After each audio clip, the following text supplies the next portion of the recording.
오늘은 철학 얘기를 조금 하겠습니다. 제가 대학 시절에 아주 좋아했던 철학자인데 나이 들어갈수록 더욱 좋아지는 철학자가 있습니다.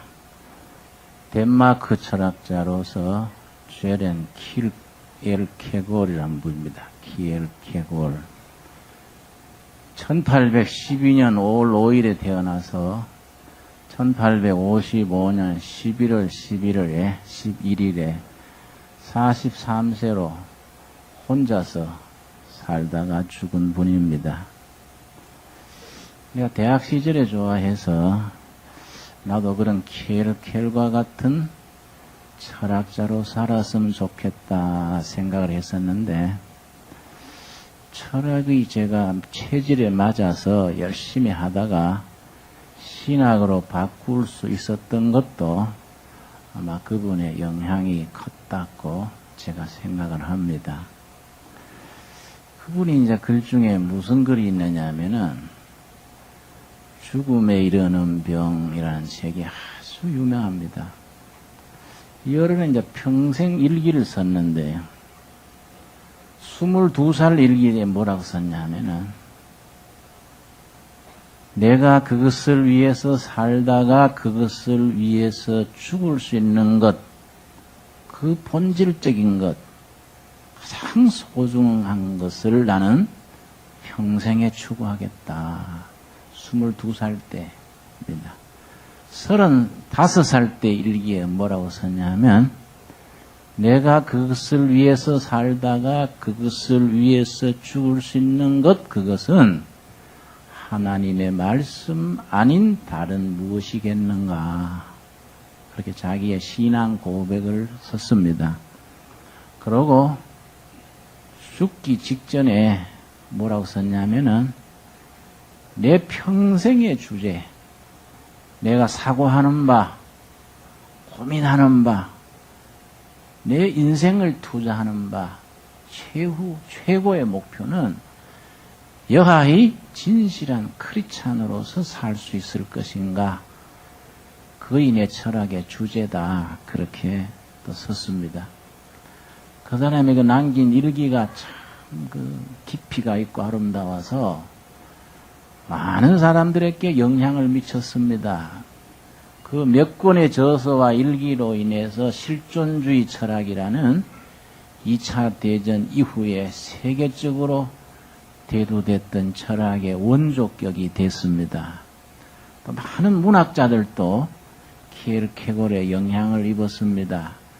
그 유명한 독일의 라이나 마리아 릴케라는 시인이 있지요.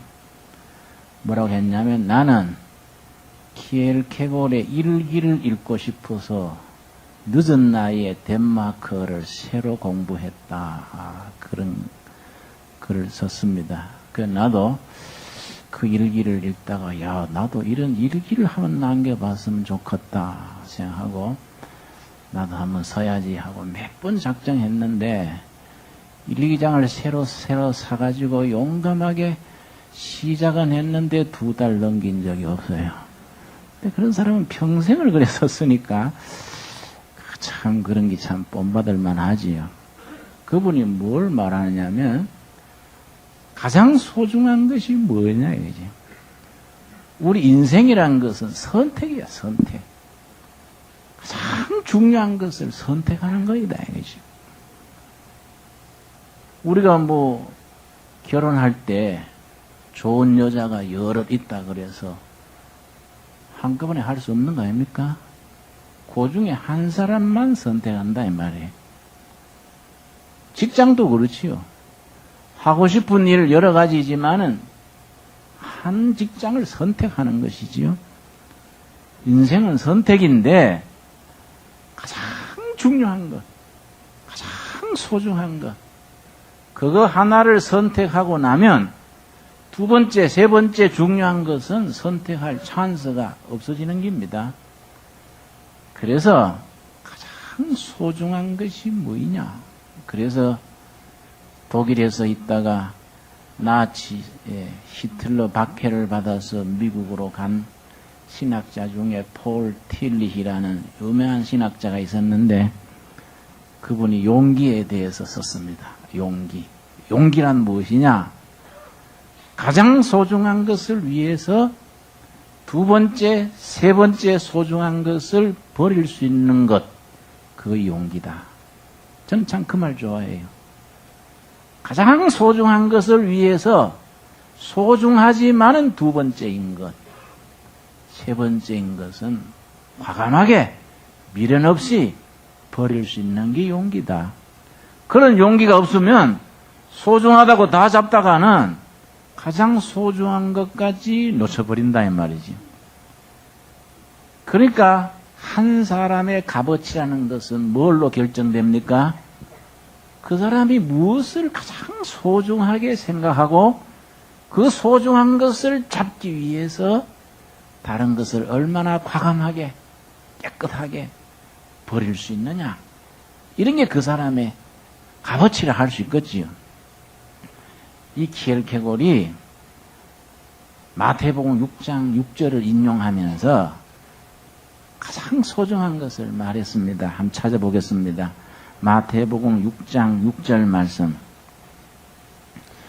자, 우리 인생에 있어서 개인이나 사회나 그 시대나 진정으로 우리가 지금 선택해야 될 가장 소중한 것, 최고의 가치, 그게 뭐인가? 마태복음 6장 6절이랑 같이 읽겠습니다. 너는 기도할 때에 너 골방에 들어가 문을 닫고 은밀한 중에 계신 너 아버지께 기도하라. 은밀한 중에 보시는 내 아버지께서 갚으시리라. 지금 우리가 선택해야 될 가장 중요한 것, 문을 닫고 하나님 앞에 무릎을 꿇고 기도하는 것, 그 이상 소중한 게 없다. 키엘케골의 말입니다. 우리는 뭐 당연히 알고 있는 얘기지요. 그런데 그 시대 상황을 돌아보면 이 말이 왜 중요한지 알게 됩니다. 1800년대 중반에는 이 유럽 사회가 격동기랬습니다. 지금 우리나라 사회하고 비슷합니다. 우리 사회가 지금 격동기지요. 가치관이 흔들리고 기준이 바뀌기 때문에 우리 사회가 참 어려운 단계입니다. 옛날부터 지켜오던 가치는 흔들려 버리고 새로운 것은 아직 검증되지 않았습니다. 그래서 정신세계가 무질서한 거예요. 이런 시대에 이 모습이 1800년대 중반의 유럽 사회와 비슷합니다. 그때 사회주의가 일어나고 공산주의가 그때 시작됐습니다. 1847년에 칼 막스라는 분하고 프리드리히 엥겔스라는 두 분이 공산당 선언이라는 것을 써서 그 다음에 2월 달에 발표를 했습니다. 공산당 선언 한번 발표되자마자 전 유럽에 아주 정신세계에 큰 영향을 끼쳤습니다.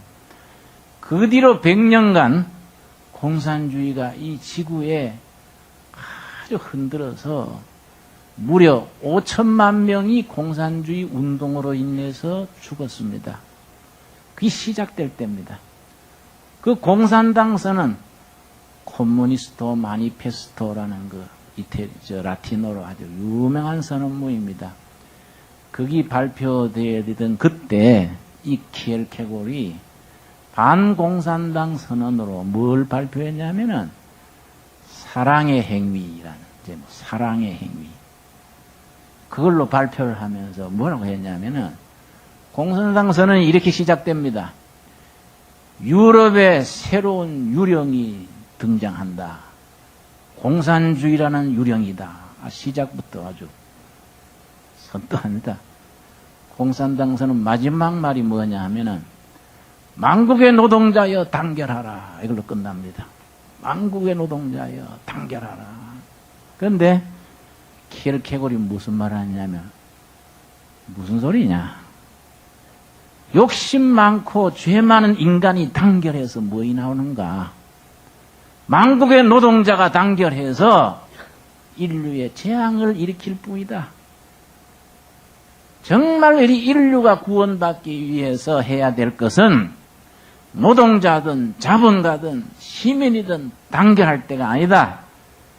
하나님 앞에 문을 닫아 걸고 하나님 앞에 단독자로서 무릎을 꿇고 앉아야 될 때지 단결할 때가 아니다.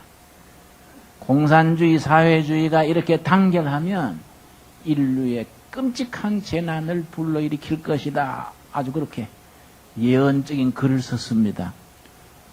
그러니까 이 사상가의 그 투명한 시대를 보는 안목이라 하겠지요. 그때 다른 철학자들이 키에르케고르를 막 왕따했습니다. 그런 개인주의, 그런 소시민적인 비겁한 소리 하지 마라. 단결해서 새로운 시대를 만들어야지. 그랬습니다. 그런데 이 키에르케고르는 하나님 앞에 단독자로 서는 것, 거기서 하나님의 음성을 듣고 자기 심령의 변화가 돼서 변화된 정신으로 세계를 변화시키는 길 외에 다른 길이 없다. 그래서 우리가 선택할 가장 소중한 것은 문을 닫아 걸고 무릎을 꿇고 하나님을 만나고 난 뒤에 그 다음에 문을 열고 밖으로 나가서 그때 맨 처음 만나는 사람, 아내이든 남편이든 자식이든 동료든 하나님 만나고 난 뒤에 밖으로 나가서 제일 처음 만나는 사람, 그 사람을 이웃으로 삼아서 사랑해야 된다. 사랑. 그 사랑으로 변화시키는 것 외에 이 지구상의 구원이라는 것은 존재하지 않는다. 그러니까 먼저 뭉치자, 이게 아니다. 이게. 아주 그런 우스갯소리 이야기가 있습니다. 시골 청년이 농사 짓다가 짜증이 나서 서울에 왔습니다. 어떤 다방에 취직을 했습니다. 다방에 취직해서 이제 그 다방 옆에 방에서 침식을 하면서 심부름도 하고 밤에는 또 경비 서고 그런 업을 얻었습니다. 한 2달 지난 뒤에 고향 마을 친구들이 친구 서울 가서 취직했다고 3명이 올라왔습니다.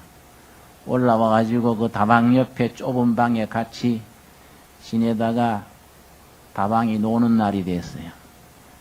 그날 문 닫고 노는 날 4시서 소주 한 잔 까고서는 야 뭉치자 뭉쳐보더라고. 그래가지고는 4시서 다방에 냉장고 들고 나가서 팔아버리고 테레비 갖다 팔아버리고 다방에 있는 감 나가는 거 몽땅 갖다가 팔아가지고 돈 챙겼다. 요즘 뭉치자가 그런 식이다. 뭉치자가. 그렇지요? 노동자 뭉치는 것도 무슨 교사들 뭉치는 것도 다 자기 이익, 자기 중심으로 뭉치지 정말 인간사회를 복되게 하고 자기와 세상을 구원할 수 있는 그런 뭉치는 게 돼야 되는데 그렇지 않는 예가 더 많다 이거지요. 그러니까 그 얘기하는 겁니다. 나는 하나님 앞에 단독자로서 서는 일, 그것이 가장 소중하다고 생각한다. 그래서 이 단독자라는 말을 아주 이 사람이 좋아했습니다. 그래서 자기 젊을 때 뭐라고 썼느냐 하면은 내가 죽거든 내 묘비에 저 단독자 요 말만 써달라. 저 단독자. 일평생 동안 자기는 세상의 명예다 부귀다 칭찬이다 평판 전혀 신경 쓰지 않고 나는 하나님 앞에 단독자로서 살아가는 내 삶 자체를 소중히 여겼다고 저 단독자 그 말만 써달라 그랬습니다. 그래서 그걸 실천하느라고요. 자기 아주 사랑하는 약혼자가 있었습니다. 레기나라는 이름입니다. 레기나. 아주 착하고 예쁘고 참 좋은 약혼자가 있었는데 결혼을 앞두고 파혼했습니다. 하나님 앞에서 단독자로 서는 일에 지장이 있을 것 같다. 그래 그 때문에 말썽이 많았습니다. 응? 그래서 자기는 그렇게 선택해서 살다가 43살 나이에 그만 혼자서 죽었지요. 그런데 여러분 그 사람이 자기 삶을 하나님 앞에 철저히 단독자로서 살면서 뭐라고 썼냐면 그 고독한 것을 자기가 글로 쓰면서 나는 높은 산 꼭대기에 서 있는 한 그루 노송나무와 같다. 내 영혼이 얼마나 고독한지 날아가는 새도 깃들이지 않는다. 뭐 그렇게 썼어요. 근데 그 사람들이 일으킨 철학이 실존주의 철학이라 그러는데 실존주의 철학에서 제일 중요하게 다루는 용어가 한계 상황이라는 용어가 있습니다. 영어로 boundary situation, 한계 상황. 인간이 인간으로서 살아가는 동안에 절대로 넘을 수 없는 벽이에요. 벽. 사람인 이상 누구도 넘을 수 없는 벽. 그걸 키에르케고르를 중심으로 한 그 실존주의 철학자들이 그 한계 상황을 5가지로 짚었습니다. 첫째는 사람이 죽는다는 것. 누가 죽는다는 것을 극복할 수 있느냐예요. 둘째는 인간은 고독하다는 것. 세 번째는 인간은 방황한다는 것. 그래서 실존 철학자 중에 태초에 방황이 있었느니라. 나는 방황한다. 코로나는 존재한다. 그러고 비 오는 날 작업 입고 우산도 안 쓰고 빗길에 왔다 갔다 하는 거예요. 네 번째는 인생은 투쟁한다는 것. The man is war. 인생은 투쟁한다. 부부도 만나면 거기에 투쟁이 있다는 거예요. 부모와 자식도 거기에 투쟁이 있다는 거예요. 인생은 투쟁한다는 것. 5번째, 인간은 죄를 짓는다는 것. 어떤 누구도 죄를 짓는 삶에서 벗어날 수 없다. 그런데 키에르케고르이 훌륭한 것은 뭐이냐? 인간이 인간으로서 넘을 수 없는 벽, 그 한계 상황을 어떻게 넘을 것이냐? 그 대답을 아주 확실하게 하는 겁니다. 문을 닫고 하나님 앞에 무릎을 꿇어 기도로서 벽을 넘어야 한다. 하나님 앞에 무릎을 꿇고 기도하는 그 사람 앞에 하나님께서 임하셔서 그 벽을 넘을 수 있는 구원의 길을 허락하신다. 그래서 저 열왕기하 20장이 아주 대표적인 본문입니다. 우리 한번 찾아보겠습니다. 열왕기하 20장, 그 유명한 히스기야 왕이 병이 들어서 죽게 됐습니다. 죽음이라는 한계 상황의 벽에 부딪혀서 죽게 됐었는데 그때 히스기야 왕이 어떻게 했습니까? 열왕기하 20장 1절입니다. 바로 히스기야 왕이 선택했던 그 길, 그것이 인간이 한계 상황을 극복할 수 있는 유일한 길이고 그것이 인류를 구원하는 길이고 그것이 인간을 인간답게 하는 길이다 이거죠. 열왕기하 20장 1절입니다. 그때에 히스기야가 병들어 죽게 되매 죽음이라는 벽 한계 상황에 부딪혔습니다. 히스기야 왕은 그 분열 왕국 시대에 드물게 보는 신실한 왕입니다. 아주 하나님을 섬기는 왕으로서 참 칭찬 듣는 왕이랬습니다. 이 왕이 죽게 된 겁니다. 몹쓸 병에 걸려서 죽게 됐는데 죽음을 앞둔 왕이 어떻게 했습니까? 여러분, 사람이요 죽을 때 어떻게 죽느냐에 따라서 그 사람 평생의 값이 거기서 판정됩니다. 32살 먹은 젊은 목사님이 위암으로 죽는데 몇 번 연락 왔어요. 김진홍 목사님 좀 불러주시오. 김진홍 목사님하고 내가 좀 얘기하고 싶습니다. 자꾸 여러 번 연락이 와서 내가 짬을 내서 갔습니다. 병원에 갔더니 그 32살 먹은 목사가 아깝지요. 그 사모도 옆에 있고 한데 목사님 저는 병석에서도 목사님 테이프를 계속 듣습니다. 제 기도 제목이 있습니다. 하나님 내 위암 낫게 해주시면 김진홍 목사 같은 좋은 목사가 되겠습니다. 목사님 낫게 좀 기도해 주십시오. 그걸 얼마나 나한테 간절히 부탁을 하는지 내가 이럴 때 정말로 진짜 도움되는 말을 해줘야 되겠다 생각하고 형식적으로 적당히 넘어갈 수 있는 입장이 아니지 않습니까?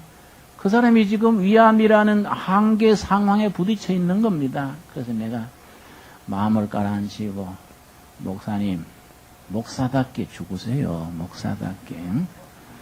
내가 기도해도 아마 내 별로 낫는다는 자신도 없고요. 목사가 목사답게 죽는 것도 멋있는 겁니다. 김진홍 목사 같은 목사가 되게 해주십시오. 나한테도 부담되고요. 응? 그렇게 기도하지 말고, 목사님 이름답게, 목사답게 죽게 해주십시오. 그렇게 기도하십시오. 그래서 예수님이 그 기회를 주시면 감사하고, 살아나면은 김진홍 목사 본받을 하지 말고, 자기다운 목사 되면 되는 거예요. 예수님 보고 그렇게 사는 거이지, 목사가 죽는다고 그렇게 징징거리고 자꾸 그러면 사모님도 슬프고 모양이 안 좋습니다. 그랬더니, 아유, 목사님 그렇게 인정사정 없이 말씀하십니까? 그래서 내가 이런 말하기 안 좋지만은 그래야 말해야 될 것 같네요. 그래 얘기하고 손 붙잡고 간절히 기도하고 나왔는데, 그 사모가요, 부인이 애기 안고 따라 나오면서 얼마나 나한테 고맙다고 그러는지, 목사님 정말로 고맙습니다. 그렇게 말해줄 수 있는 사람이 없었어요. 우리 남편 며칠 못 넘길 것 같은데 너무 살겠다고 집착을 해서 내가 슬픕니다. 목사님 정말로 감사합니다. 아주 눈물을 글썽거리면서 고맙다 그러더라고요. 그런데 그 뒤에 얘기 들으니까 편안하게 찬송하면서 죽었다 그래요. 인간이 넘을 수 없는 벽, 그 한계 상황 앞에서 어떻게 처신하느냐. 이게 그 사람의 평생의 인격과 신앙, 신념이 그 속에서 드러나는 겁니다, 여러분. 자, 히스기야 왕이 병들어 죽게 됐는데 어떻게 했습니까? 1절 다시 읽습니다. 그때 히스기야가 병들어 죽게 되매 아모스의 아들 선지자 이사야가 저에게 나와서 이르되, 여호와의 말씀이 너는 집을 처치하라. 너가 죽고 살지 못하리라 하셨나이다. 2절 한번 같이 읽겠습니다. 히스기야가 낯을 벽으로 향하고 여호와께 기도하여 가로되. 이런 그 벽이 무슨 벽이겠습니까? 죽음이라는 벽이요. 인간으로서 절대 넘을 수 없는 벽입니다. 그 벽을 피하려 그러지 아니하고 외면하려 그러지 않고 정면으로, 정면승부입니다. 정면승부. 그 죽음이라는 벽을 향하고 당당히 마주서 앉아가지고 어떻게 했느냐. 이게 킬케고리라는 철학자가, 이거이 우리의 선택이 되어야 된다는 겁니다. 3절 말씀. 여호와여 구하오니, 여호와여 기도하오니 내가 진실과 전심으로 주 앞에 행하며 주의 보시기에 선하게 행한 것을 기억하옵소서 하고, 그 다음 뭡니까? 심히 통곡하더라. 이 말을 의역을 하자면 무슨 뜻이냐 하면은, 하나님, 내가 지금 죽을 자리에 임해서 하나님 한 가지는 기억해 주십시오. 내가 하나님 앞에 부족한 건 사실이지만은 내 백성을 바로 다스려 보려고, 내 왕의 직책을 잘 감당해 보려고 성심성의껏 내 깜냥대로 해보려고 애썼던 것은 하나님 인정해 주십시오. 통곡했어요. 통곡. 기도하며 통곡을 했습니다. 그랬더니 하나님께서 뭐라 그랬습니까? 5절 말씀. 너는 돌아가서 내 백성의 주권자 히스기야에 이르기를, 왕의 조상 다윗의 하나님 여호와의 말씀이 내가 너 기도를 들었고 너 눈물을 보았노라. 그래서 생명을 몇 년 연장해 주셨습니까? 여러분, 이게 우리가 다 인간이 벽에 부딪혔을 때 우리의 선택입니다. 선택.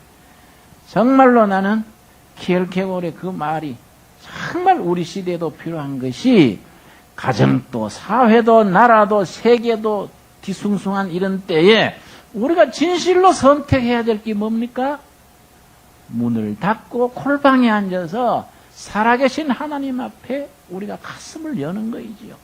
그래서 내 가장 소중한 것, 그것을 하나님 앞에서 우리가 결판 내는 겁니다. 오늘 본문 말씀, 마태복음 13장 44절에 뭐라고 했습니까? 참 예수님께서 비유를 정말로 감탄을 할 수 있는 기맥힌 비유를 하십니다. 마태복음 11장입니다. 13장 마태복음 13장 44절의 말씀. 천국은 마치 밭에 감추인 보화와 같으니 사람이 이를 발견한 후 숨겨두고 기뻐하여 돌아가서 자기의 소유를 팔아 다 팔아 그 밭을 샀느니라. 어떤 소작인이 있었는데 자기 밭이 없어가지고 면불로 밭을 빌려가지고 농사 지었던가 봐요. 그런데 서리질을 하는데 서리질을 하다가 그 밭 안에 금덩어리가 나온 거예요. 그걸 덮어놓고 아무 소리 안 하고 가서 자기 있는 거 다 팔았어요. 다 팔아가지고 그 보물이 묻혀있는 밭을 샀다. 그러니까 보물이 자기 거이 된 거이죠. 가장 소중한 것을 위해서 두 번째, 세 번째, 네 번째 소중한 것을 다 희생하고 다 버리고 가장 소중한 것을 선택했다 이거죠. 같은 비유가 한 번 더 있습니다. 45절이면 무슨 비유입니까? 진주 비유죠. 진주. 또 천국은 마치 좋은 진주를 구하는 장사와 같으니 극히 값진 진주 하나를 만남에 가서 자기의 소유를 다 팔아 그 진주를 샀느니라. 여러분, 오늘 7월 20일 이 예배에 나와 있는 둘의 가족들이 벌써 진주를 선택한 것이고 보물이 묻힌 밭을 선택한 거예요. 우리에게 가장 소중한 것 예수 그리스도 살아계신 하나님을 만나는 그 일에 우리는 인생을 투자한 겁니다. 다른 거 다 뒤로 미루고 선택을 해서 이 자리에 나와 있는 겁니다. 여기서 정말 우리가 세상으로 향하는 마음을 다 떨쳐버려야 돼요. 다 떨쳐버리고 오로지 이 자리가 바로 골방에 있는 하나님 앞에서 단독자로 있는 그 자리다 생각을 하고 하나님을 만날 수 있는 자리가 될 수 있어야겠습니다. 그거의 열왕기상 19장에 유명한 엘리야 선지자의 얘기가 바로 그 이야기입니다.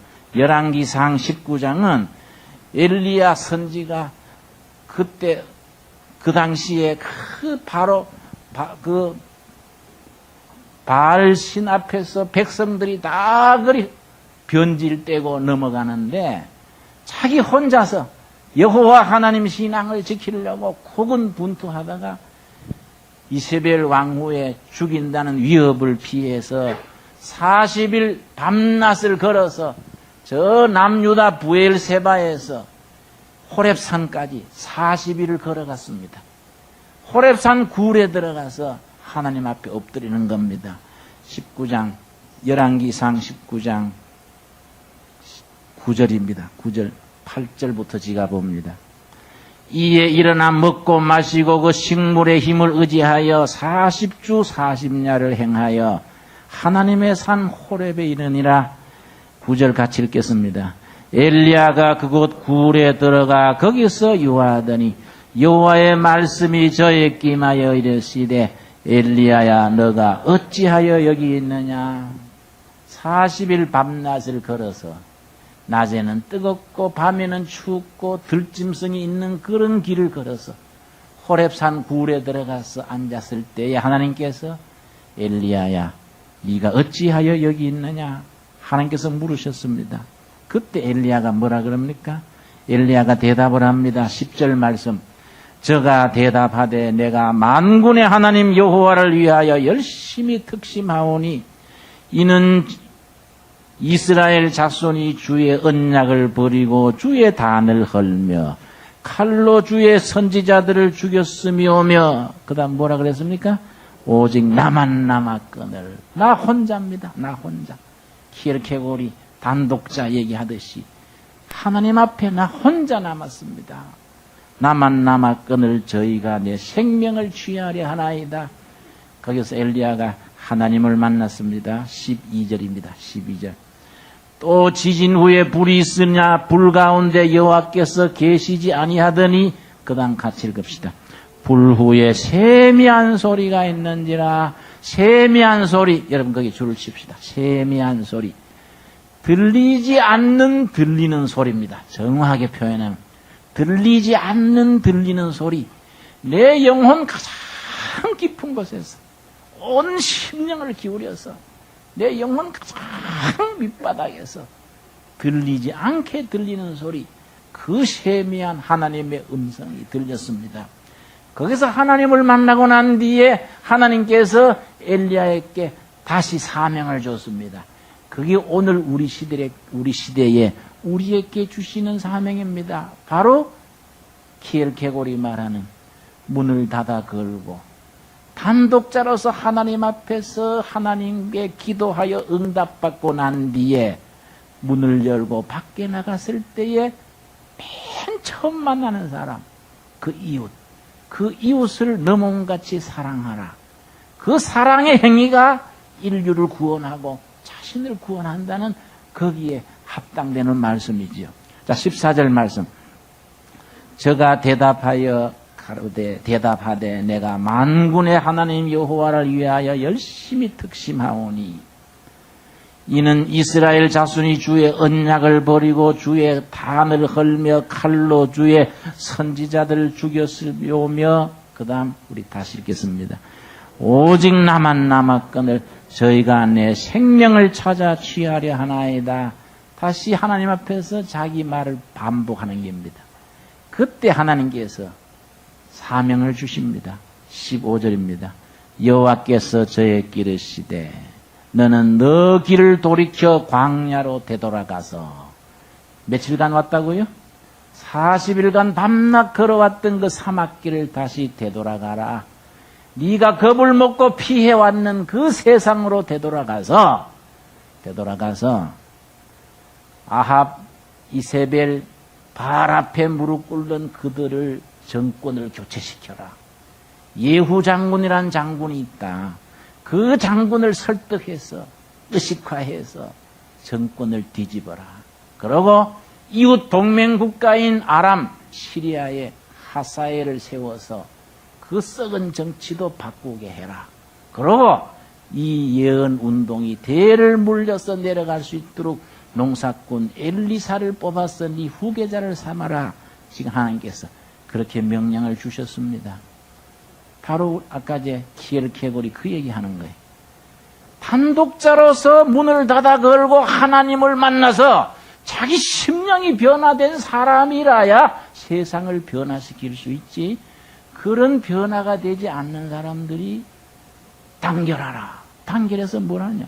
단결해서 사회주의 만들고 공산주의 만들고 현대 문명을 만들고 했는데 이 여지없이 수천만 명 인명을 살상시키고 많은 혁명, 많은 운동이 천국을 약속하고 지옥을 만들어냈다. 그렇게 말합니다. 여러분, 엘리야가 하나님, 나 혼자뿐입니다. 지가 무슨 힘이 있습니까? 뭐라 그랬습니까? 18절입니다. 18절 말씀. 우리 한번 같이 읽겠습니다. 그러나 내가 이스라엘 가운데 7,000인을 남기리니 다 무릎을 바알에게 꿇지 아니하고 다 그 입을 바알에게 맞추지 아니한 자니라. 엘리야는 혼자 남은 줄 알았는데 몇 명 있다고요? 하나님께서 아무리 세상이 바뀌고 가치관이 흔들리도 자기 신앙의 지조를 확고하게 지키는 7,000명의 남은 자가 있다. 그런데 사도 바울이 뭐라 그랬냐면은 이 시대에도 그 남은 자가 있다. 로마서 12장 1절입니다. 엘리야 시대뿐 아니라 이 시대에도 이 사회를 지키는 남은 자가 있다. 사도 바울의 얘기입니다. 로마서 12장 1절 말씀 우리 다 같이 찾겠습니다. 자, 그 시절에만 7,000명의 남은 자가 있었던 것이 아니다. 오늘 우리 시대에도 남은 자가 있다. 로마서 11장입니다. 11장 4절 말씀. 저에게 하신 대답이 무엇이뇨? 내가 나를 위하여 바알에게 무릎을 꿇지 아니한 자 사람 7,000을 남겨두었다 하셨으니 5절 우리 같이 읽읍시다. 이런즉 이와 같이 이제도 은혜로 택하심을 따라 남은 자가 있느니라. 여러분, 오늘 말씀의 결론이 다 세상 조건에 따라 흔들리고 변질되고 갈팡질팡할지라도 우리는 이 시대에 우리가 믿는 바에 인생을 거는 남은 자로서 있게 되기를 바랍니다. 그 남은 자로 있어야 될 것에 대해서 로마서 12장 1절에 분명히 얘기합니다. 아까 제가 말씀드린 키에르케고리 그 글에다가 쓰기를 바로 우리가 하나님 앞에서 로마서 12장 1절에서 2절의 말씀에 선택이 있어야 된다. 그렇게 하나님 앞에서 자기 혁명, 자기 변혁을 이룬 사람이 세상 역사를 책임져야 한다. 그렇게 말했습니다. 12장 1절. 그러므로 형제들아 내가 하나님의 모든 자비하심으로 너희를 권하노니 너희 몸을 하나님이 기뻐하시는 거룩한 뭡니까? 살아있는 제물입니다. 살아있는 제물. 살아있는 제물로 드려라. 이는 너희의 드릴 영적 예배니라. 너희는 이 세대를 뭐이죠? 본받지 말고 영어로 컨펌, 세상에 휩쓸려 들어가지 말고 세상 속에서 그 가치관과 풍속을 따라서 휩쓸리는 것, 컨펌입니다. 컨펌. 그걸 세속주의라고 합니다. 세속주의, 세속화. 세상 속에서 세상 사람들의 가치관으로 휩쓸려 살아가는 것, 컨펌되지 말고 오직 마음을 새롭게 함으로 뭐이지요? 변화를 받아. 자기 자신이 하나님 앞에서 트랜스폼. 자기 자신의 심령이 변화되라. 어떻게 변화되느냐? 문을 닫아 걸고 무릎을 꿇고 하나님을 만나고 단독자로서 하나님을 만나서 자기 심령이 변화를 받아. 트랜스폼 돼서. 그래서 문 열고 나가서 만나는 사람들을 변화시켜라. 이 12장 2절 말씀. 아주 참 귀한 말씀이죠. 우리 같이 읽고 오늘 말씀 마치겠습니다. 너희는 이 세대를 본받지 말고 오직 마음을 새롭게 함으로 변화를 받아 하나님의 선하시고 기뻐하시고 온전하신 뜻이 무엇인지 분별하도록 하라. 여러분 아멘 하십니까? 예, 기도하겠습니다. 주님 은혜를 감사드립니다. 우리를 주님께서 하나님 앞에서 자신을 선택할 수 있는 믿음의 사람으로 세우셨음을 감사드립니다. 세상에는 우리들의 관심을 끄는 것, 우리에게 이익을 주는 것, 우리를 유혹하는 것 많습니다. 그 중에서 가장 소중한 것, 그것을 선택할 수 있는 용기를 허락하여 주시옵소서. 우리가 이 시간에 문을 닫고 하나님 앞에 무릎을 꿇어 살아계신 하나님의 음성을 들을 수 있게 하여 주시옵소서. 호렙산 굴 속에서 들리지 않는 들리는 소리로 하나님의 음성을 들었던 엘리야의 귀를 우리에게 허락하여 주시고 그 심장을 우리에게 허락하셔서 하나님을 만나고 난 뒤에 세상으로 나가서 세상을 변화시킬 수 있는 우리의 믿음으로 이끌어 주시옵소서. 예수님 이름 받들어 기도드렸사옵나이다. 아멘.